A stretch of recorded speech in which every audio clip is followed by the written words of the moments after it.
सादर वंदन दोस्तों। आज का वीडियो कल के वीडियो से जुड़ा हुआ है। मित्रों, आज कुछ ऐसे टिप्स हम बताने वाले हैं, सीखने वाले हैं हम सभी, कि जिससे लाइफ बदल सकती है। Plan your work and work your plan.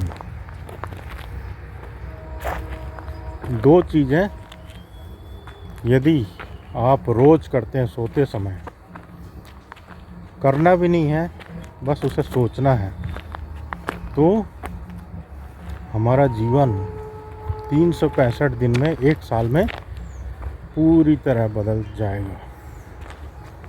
पहला,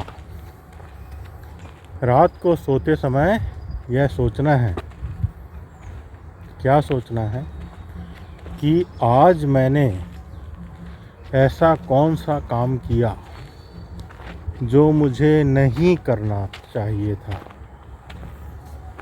पहला, आज मैंने ऐसा वह कौन सा काम किया जो मुझे आज नहीं करना चाहिए था। छोटी से छोटी चीज़ को भी आप नोटिस करिए और उस पर विचार करिए। पहला। दूसरा, आज मैंने ऐसा कौन सा काम किया है जिससे मुझे संतुष्टि मिली है, जिससे मुझे आनंद मिला है, जिससे मुझे खुशी मिली है और जीवन में कुछ ऐसा महसूस हुआ है कि हाँ, मैंने आज का दिन वाकई जी लिया। तो ये दो काम 365 दिन हमको करना है, एक साल, रोज़ नियम से। और लिख सकते हैं तो बहुत अच्छी बात है, ना लिखें तो भी आप रात में सोते समय यह कर सकते हैं। इसका रिज़ल्ट तो 365 दिन बाद आपको नज़र आएगा ही। मैंने किया है तो मुझे रिज़ल्ट मिला था, आपको भी मिलेगा। दूसरी बात ये है कि हमारा नेचर ऐसा है, और सभी का नेचर ऐसा है दुनिया में, जो हम नहीं कर पाते या फिर दूसरों को देखकर हम चाहते हैं हम भी वही करें, हम भी वही बने। IIT एग्ज़ाम परीक्षा क्लियर करने के लिए आपके पास वह कैलकुलेटिंग माइंड नहीं है, और आप के अंदर वो जागृति और प्यास नहीं है, तो भी आप, या फिर कोई सा भी काम जिसकी आपके अंदर एक दृढ़ इच्छा शक्ति नहीं है, तो वह काम मत कीजिए। वह काम आपके लिए नहीं बना है। हर एक व्यक्ति का एक सॉफ्टवेयर रहता है। हम देखते हैं ना, अलग अलग मशीन, अलग अलग कंपनियां, अलग अलग मोबाइल कंपनियां, हर कंपनी के मोबाइल का एक इंटरनल सॉफ्टवेयर रहता है। उस सॉफ्टवेयर को आप हम बदलने की चेष्टा ना करें, क्योंकि यदि वही बदल सकते तो हम होते ही नहीं। उसे तो ऊपर वाला ही बदल सकता है, उसे ऊपर वाला ही बदल सकता है। तो उसे बदलने की चेष्टा ना करें, तो उसे बदलने की चेष्टा ना करें। और हमारे अंदर ऐसे बहुत सारे गुण हैं, क्रिएटिव चीज़ हैं, जो हमें अंदर से प्रेरित करती हैं, अंदर से एक उछाल देती हैं कि यह काम करना है, यह काम हमें करना ही चाहिए। तो वह चीज़ जो है, उस चीज़ पर ज़्यादा फोकस करेंगे तो हमको वह ज़्यादा अच्छा और आगे बढ़ाने में मददगार सिद्ध होगी। तो पहला तो 2.365 दिन के लिए उसे करना है। दूसरा, हमारे जो नेचर है और जो अंदर की जो चीज़ें हैं वो किस दिशा में ज़्यादा जाना चाहती हैं। संतुष्टि मेन है दोस्तों। एक माँ बाप अपने बच्चे को मार मार के डॉक्टर तो बना देंगे, लेकिन वह एक कलाकार या संगीतज्ञ बनना चाहता था तो वह दांत तोड़ेगा, लेकिन उसके अंदर वो संतुष्टि और सुकून नहीं रहेगा, नहीं मिलेगा उसे संतुष्टि और सुकून, संतोष नहीं मिलेगा। एक इंजीनियर है, उसको कोचिंग करवा के मार के पेरेंट्स लोग कंपटीशन करवा के उसे इंजीनियर तो बना देंगे, लेकिन वह यदि अंदर से इंजीनियर बन के खुश ना हुआ, एक अच्छा फोटोग्राफर बनना चाहता हो, जैसे कि 3 इडियट्स मूवी में हमने देखा है, तो वह अंदर से 100% नहीं कर पाएगा काम और हमेशा असंतुष्ट ही रहेगा। तो हमारे अंदर से जो प्रेरणा आती है, कभी एकांत में बैठकर दूसरे से बिना प्रतिस्पर्धा किए हुए हम उसे सोचेंगे तो वह हमारे सामने स्पष्ट होती जाएंगी। उसके बाद तीसरा यह है कि हम जो है वही बोलें जो हमारे अंदर उस चीज़ का नॉलेज हो या उस चीज़ को हम करते हैं, क्योंकि हमारी ज़ुबान में सरस्वती जी बसी होती है। हमारे बोलने का तब तक कोई प्रभाव नहीं पड़ेगा जब तक हम उसे अमल नहीं करते खुद। महाभारत में एक कहानी है ना, युधिष्ठिर को आश्रम में एक वर्ड गुरु ने दिया सबको कि कल इसे याद कर आना है कि सत्य बोलना चाहिए।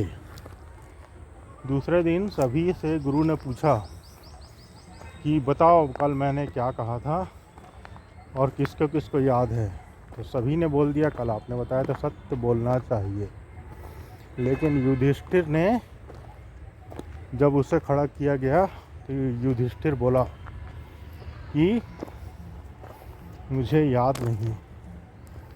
पहला दिन ऐसे ही बोला, दूसरा दिन बोला, तीसरे दिन सब लोग हंसने लगे, मजाक उड़ाने लगे उसका। ऐसा करके वह 20-25 दिन तक बोलने लगा, अरे मुझे याद नहीं है। लेकिन 25वें 26वें दिन उसने गुरु को बोला कि हाँ मुझे याद हो गया है कि सत्य ही बोलना चाहिए।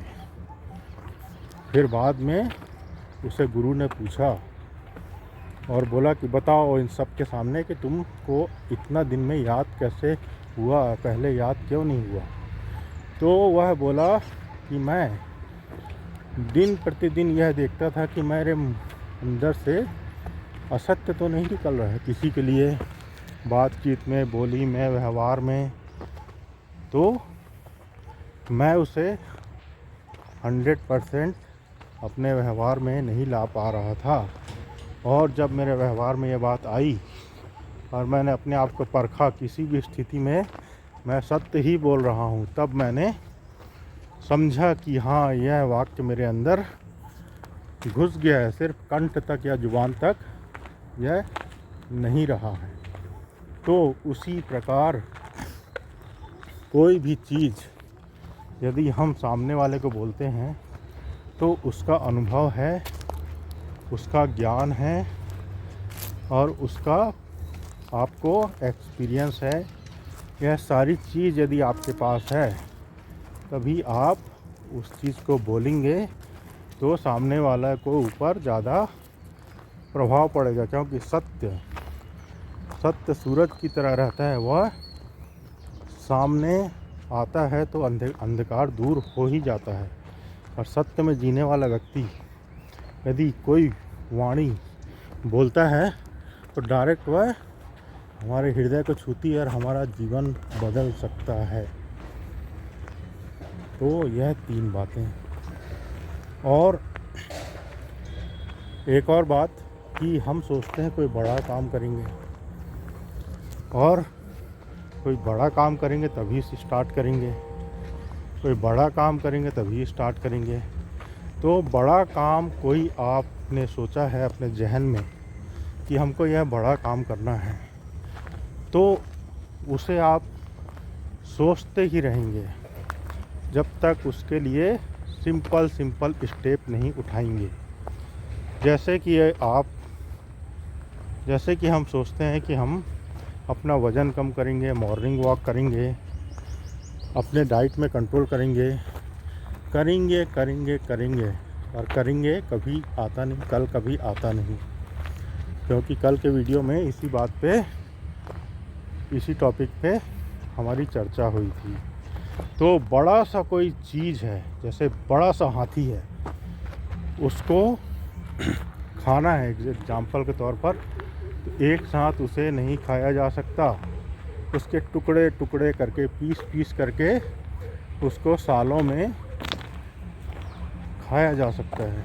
ये एग्जाम्पल के तौर पर है, कोई बड़ी चीज़ का समझाने के लिए। दूसरा, यदि किसी बच्चे के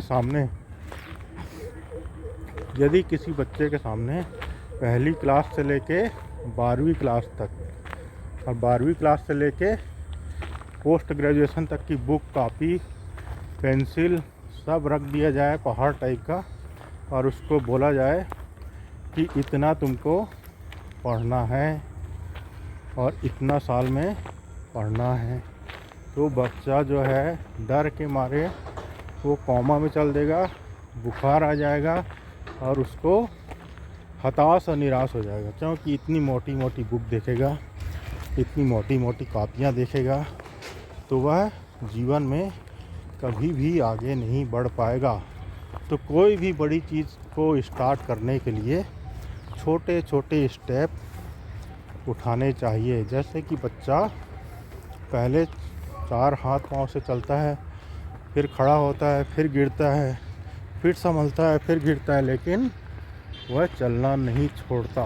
वैसे ही हमको यदि अंदर से यह इच्छा है कि इस जीवन में हमको यह पाना ही है, यह करके ही जाना है, तो उसके लिए उस विषय से संबंधित जानकारी, रोज़ का स्टेप, रोज़ की प्रैक्टिस करना हमें उस ओर ले जाने में सार्थकता प्रदान करेगी।